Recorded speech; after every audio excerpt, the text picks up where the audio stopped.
시립대 차성한 교수님 오늘 페북글. 윤석열 구속사유 Q&A 대국민 강좌 팔문팔답. 한 기자분이 설마 대통령이 도망할 염려는 없을 테고 증거인멸만 문제될 것 같은데 라며 구속사유에 대해 문의하셨다. 도망할 염려는 일반인 생각처럼 비밀 은신처로 주랭랑치는 것만은 아니다. 구속은 재판 중 피고인 출석과 판결 확정 후 징역형의 집행을 위하여 신병을 확보하는 것이다. 재판에 성실히 출석할지, 징역형 판결 확정 시 대한민국 법질서의 수능에 순순히 교도소에 자기 발로 들어갈지 여부가 중요하다. 이 정도로 말씀드리고 더 자세한 것은 직접 한번 찾아보시라고 하고 전화를 끊었다. 구속사유 해설 Q&A를 쓸까도 했지만 너무 지쳐 있었다. 그런데 어제 16분의 1 한 패친께서 오늘은 자습을 해보았습니다. 교수님의 조언을 부탁드립니다. 라며 책팟, 챗GPT와의 문답을 보내주셨다. 별표 패친. 구속영장을 발부하려면 도주의 우려가 있어야 한다는데 숨어서 나오지 않는 것도 도주라고 볼 수 있을까? 별표 챕트. 법적으로 도주의 우려는 단순히 도망갈 가능성만을 의미하는 것이 아니라 형사소송 절차를 방해하거나 회피하려는 적극적인 의도가 있다고 판단되는 경우를 포함합니다. 나를 걱정해 기자회견장에 엄호할 친구를 보내주기까지 한 이 패친의 모습에 구속사유라는 불명확한 법적 개념에 혼란스러울 많은 국민들의 모습이 겹쳤다. 조금 더 힘을 내 정리해봤다. 다른 의견을 존중하고 법리적으로 여러 의견들 댓글창에 부탁드린다. 국민적 토론이 필요하다. 구속영장 기각이든 발부든 법원의 결정은 존중되어야 할 것이고 다만 국민들이 구속사유를 법적으로 이해한다면 그에 대한 존중도 높아질 것이다. 별표 배포 요청 및 저작물 이용 허락 범위 별표. 아래 자료의 배포, 2차적 저작물 작성, 요약, 카드뉴스, 틱톡, 쇼츠 등을 허락한다. 다만 가급적 출처를 밝히고 나의 진위를 왜곡하지 않도록 부탁드린다. 모든 국민들이 구속사유의 법적 의미를 이해할 수 있도록 배포를 부탁드린다. Q1. 불구속 재판 원칙이 윤석열 대통령에게도 동일하게 적용되어야 하지 않을까? A1. 당연히 동일하다. 다만 불구속 재판의 예외로서 구속사유도 동일하게 적용된다. 형사소송법 제198조 제1항은 피해자에 대한 수사는 불구속 상태에서 함을 원칙으로 한다. 고 규정하고 있고 이 원칙은 내란죄 피해자인 윤석열 대통령에게도 마찬가지로 적용된다. 헌법재판소에 따르면 헌법상 보장된 신체의 자유와 무죄 추정의 원칙은 수사와 재판 또한 원칙적으로 불구속 상태에서 이루어질 것을 요구한다. 헌법재판소 2010 11 25 2009 헌법 8 Q2. 그럼 다 불구속 재판하지 왜 예외를 두어 구속제도를 운영할까? A2. 재판에 불출석하여 재판 진행이 안 되거나 확정된 징역형을 회피하는 것을 막기 위해서다. 대법원 판결에 따르면 구속제도는 1. 형사소송의 진행, 과 2. 형벌의 집행을 확보하기 위하여 피고인의 신병을 확보하는 제도이다. 대법원 2020도 1576 판결 등 다수. 1. 형사소송의 진행, 위 핵심은 피고인의 재판 출석 확보이다. 다액 500만 원 이하 벌금에 해당하는 일부 경미 사건 등을 제외하면 형사소송법 제277조 피고인의 출석 없이는 개정, 법정을 여는 것, 하지 못한다. 제276조. 즉 불구속 피의자가 재판 출석을 거부하는 경우 재판기일 진행이 불가능하다. 반면 구속 피고인의 경우 출석을 거부해도 정당한 사유가 없고 교도관에 의한 인치가 불가능하거나 현저히 곤란하면 피고인 출석 없이 진행할 수 있다. 2. 형벌의 집행은 재판 결과에 대한 승복이 핵심이다. 쉽게 말해 징역형 판결 확정되면 자진하여 제발로 감옥에 들어가 줄지의 문제이다. Q3. 윤석열 대통령의 도주 우려는 없지 않을까? A3. 도망 염려에는 제3위 은신처로의 도주 외에 재판 불출석, 확정된 징역형 불응 우려도 있다.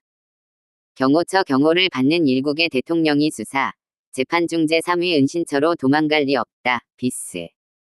비상계엄을 실행했고 체포되며 이 나라 법이 모두 무너졌다고까지 하는데 도망갈 수 있다. 어느 견해가 옳은지와 별개로 위 두 견해는 모두 형사소송법 제70조 제1항 제3호 중 도망할 염려, 노넷이 아무도 모르는 제3위 은신처로 숨는 것만을 도망위 개념으로 본다는 점에서 문제가 있다. 제3위 은신처로 숨는 것도 물론 도망이다.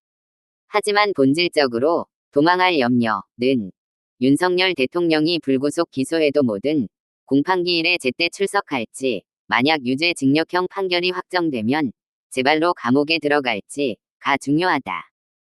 나 또한 법관 시절 공판기일에 잘 나오던 피고인이 실형을 예상했는지 선고기일에 불출석해 이후 재판 진행이 정지되어 난감했던 기억이 있다. q4. 재판 불출석 차원의 도망할 염려를 판단할 때 어떤 요소를 고려해야 할까? A4. 탄핵 심판을 유리하게 이끌기 위해 형사재판에 불응해온 태도는 도망할 염려를 높인다. 11분의 12부터 29분의 12까지 19일간 검찰, 공수처의 5차례의 출석 요구에 불응하고 31분의 12 발부된 체포영장, 7분의 1 재발부된 체포영장의 집행을 모두 물리력으로 저지하려 한 태도는 재판 불출석과 형집행 불응이라는 차원의 도망할 염려를 높인다. 반면 윤석열 대통령 변호인 측이 서울중앙지법의 체포적부심사 청구 기각 결정을 존중하고 구속영장 청구 대비에 최선을 다하겠다고 한 것은 유리한 사유로 고려될 수 있다. 그 외에 윤석열 대통령에 대한 형사재판이 신속히 진행되면 탄핵 심판 심리가 빨라지고 인용 가능성도 높아진다는 세간의 예측의 당부도 윤석열 대통령의 형사재판 불응, 지연 여부 판단의 중요한 고려 요소이다. 그런 예측이 맞다면 재판 불출석 차원의 도망할 염려는 높아진다. 이와 관련하여 12분의 1 윤 대통령 측은 탄핵 심판 결론 이후로 체포 연기를 요청한 바 있다. Q5. 윤석열 대통령은 이미 도망하였을까? A5. 수차례 소환 거부에 이은 장기간의 체포영장에 대한 집행저지는 도망한 때에 해당한다. 형사소송법 제70조 제1항 제3호를 보면 피고인이 도망하거나 도망할 염려가 있는 때 라는 표현을 쓰고 있다. 첫 번째에 도망하거나를 간과해서는 안 된다. 도망할 염려 유무와 별개로 도망하였으면 바로 구속사유가 인정되기 때문이다. 도망은 형사 절차를 지속적 또는 일시적으로 회피하는 것을 말한다. 이주원. 형사소송법 제5판. 박영사. 2022. 146면. 체포영장 발부 자체는 5차례의 소환 거부가 이유였지만 이후 15일간의 물리력을 동원한 영장 집행 저지 행위가 있었다. 이는 단순한 소환 거부를 넘어섰고 형사소송 절차의 진행, 즉 수사, 재판 절차의 원활할 진행을 위한 신병 확보를 위한 측면에서 보면 윤석열 대통령은 이미 도망하였다고 할 수 있다. Q6. 어차피 대통령실 압수수색이 거부되었는데 물적 증거의 인멸 우려는 없지 않을까? A6. 압수수색이 안 된 증거도 인멸될 수 있고 경호처 입장 변경 시 차후 압수수색될 수도 있다.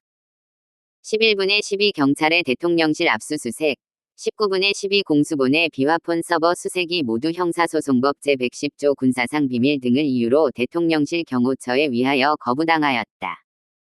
장래에도 대통령실 경호처가 거부 시 압수수색은 어렵다. 어차피 증거도 확보하지 못하는데 구속사유로서 증거인멸의 염려, 제70조 제2호는 없는 것이 아닌가. 나름 설득력 있는 논증인데 아래 두 가지가 큰 허점이다. 첫째, 압수수색을 해 확보할 가능성이 낮은 물적인 증거라 하더라도 이를 인멸하는 경우 증거인멸이라고 보아야 한다. 압수수색의 어려움이 증거인멸의 염려 자체를 사라지게 만들지는 못한다. 둘째, 대통령실 경호처 책임자의 입장이 압수수색을 승낙하는 것으로 변경되면 언제든지 압수수색도 가능하다. 경호처 수뇌부 대부분이 영장집행저지 관련하여 공무집행방해죄 피해자로 수사를 받는 상황에서 추가적 압수수색이 성공할 가능성은 점점 높아질 수 있다. 반면 불구속 기소되어 한남동 관저에 머무르는 경우 윤석열 대통령은 직무가 정지되어 아무런 지시권한이 없음에도 경호처 책임자에 대한 불법적 영향력을 사실상 유지하며 압수수색을 계속 거부하고 핵심 물적 증거를 인멸할 수 있다. 범행을 다 자백한다면 증거인멸의 염려가 낮아지겠지만 윤석열 대통령은 내란죄 구성요건의 핵심 사실관계를 모두 부인하고 있다. Q7. 이미 핵심 공범들이 구속되었으므로 진술 등 인적 증거의 인멸 우려는 없지 않을까. A7. 구속된 9명과 위 형평 외에 공범들 지인을 통한 말 맞추기, 불구속된 공범과 증인에 대한 허위 진술 교사 등 증거 인멸 염려가 있다. 내란 중요 종사자 9명, 김용현, 박안수, 여인영, 이진우, 곽종근, 문상호, 노상원, 조지호, 김봉식 모두 구속 기소되었다. 내란죄 우두머리인 윤석열 대통령만 불구속되는 것이 형평에 안 맞는다고 비판할 수는 있다. 하지만 적어도 불구속된 윤석열 대통령이 감옥에 갇힌 공범들과 말을 맞추어 거짓 진술을 할 수는 없다. 따라서 증거인멸 염려는 없다. 나름 설득력 있는 논리이나 아래 두 가지 가능성도 함께 고려할 필요가 있다. 첫째, 불구속 상태에 있게 되면 윤석열 대통령은 공범들의 지인 등을 통해 허위 진술을 교사하거나 입을 맞추기가 훨씬 용이하다. 둘째, 인멸될 염려가 있는 진술 증거는 구속된 공범들의 진술에 한하지 않는다. 불구속 기소된 공범들의 진술이나 기소되지 않은 참고인들의 법정에서의 증언 관련해서 증거 인멸 염려를 따져야 한다. 예를 들어 3명이 공범을 불구속 상태에 두면 말을 맞추어 허위 진술을 할 염려가 크다고 할 때 2명을 구속했다고 하여 남은 1명을 불구속으로 처리하지는 않고 3명을 모두 구속해야 하는 것도 이런 가능성을 고려한 것이다. Q&A. 범죄의 중대성만으로 구속영장 발부 가능할까? AA. X. 벗내란 수괴죄는 내란 중요 임무 종사죄보다 훨씬 중대한 범죄로 발부 가능성을 높인다. 2007. 6. 1. 형사소송법 개정으로 신설된 제70조 제2항은 법원이 구속사유 심사 시 범죄의 중대성, 재범의 위험성, 피해자 및 중요 참고인 등에 대한 위해 우려 등을 고려하도록 한다. 원래는 범죄의 중대성 등을 별개의 구속사유로 추가하려 하였으나 무죄 추정 원칙, 불구속 재판 수사의 원칙과의 충돌 문제로 고려 요소로 넣는 것에 그쳤다. 헌법재판소 2009 헌법 8결정.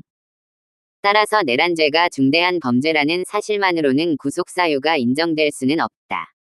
다만 내란죄 우두머리에 대한 법정 형능, 사형, 무기징역으로서 내란 목적 살인죄 제88조와 함께 형법상 두 번째로 높다. 첫 번째는 적국과 합세하여 대한민국에 항적하는 여적죄로 사형만이 법정형이다. 내란죄 우두머리라는 이 범죄의 중대성은 도망하거나 도망할 염려, 증거인멸의 우려 등의 구속사유 판단 시 필수적으로 고려될 수밖에 없다. 사형, 무기 외에 5년 이상의 징역, 금고도 가능한 내란 중요 임무 종사자 공범에 대하여 모두 구속영장이 발부된 것과의 형평성도 무시할 수 없다.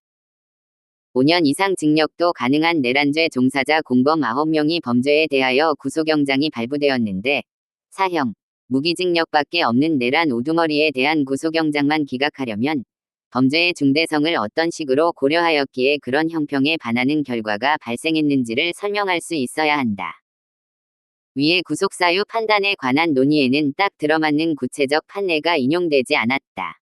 이는 구속영장 발부 또는 기각 결정에 대한 영장항고죄 등 불복 절차가 인정되지 않아 구속의 사유에 관한 판례법리가 남기 힘들기 때문이다.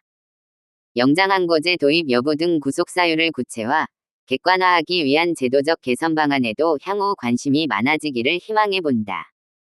아래 기사에서 필자가 제안한 영장 관련 사법부 신뢰 확보 방안 관련하여 소위 사법농단 사태 이후 독일식 법관사무분담위원회가 전국 법원에 제도화된 사정에도 주목해 주길 바란다.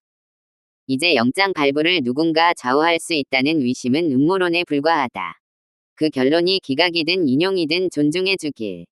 이재용 영장 논란과 현직 판사의 제한 2017 2 16 자기사 https://www.csein-www.articlev.html 이드스노는 28,432. 정치인, 언론에 의해 과도하게 매도당해 오던 법관들은 법치주의가 유린되는 상황에서 묵묵히 압수수색, 체포구속영장을 법에 따라 발부하여 법치주의를 지키고 있다. 살해 위협류의 신변 위협은 물론 법리적 토제이론을 도외시한 음모론적, 당파적 비난은 멈추고 구속사유에 관한 공부와 합리적 토론을 시작해 주기를 바란다. 별표 글 초반에 언급된 패치는 저입니다. 제가 글을 널리 전파해도 되겠냐고 톡을 보냈더니 이렇게 답장을 주셨습니다. 네. 송영호 선생님 때문에 작성하신 것이니 책임지고 모든 국민이 볼 수 있게 배포 부탁드려요. 제가 이 글을 전 국민께 배포해야 합니다. 도와주세요. 추신. 저와 패친 맺은 지 10일 정도. 1월 14일 아침에 첫 통화했을 뿐인데 어느덧 이런 이야기를 주고받네요. 나비 효과가 참 무섭습니다.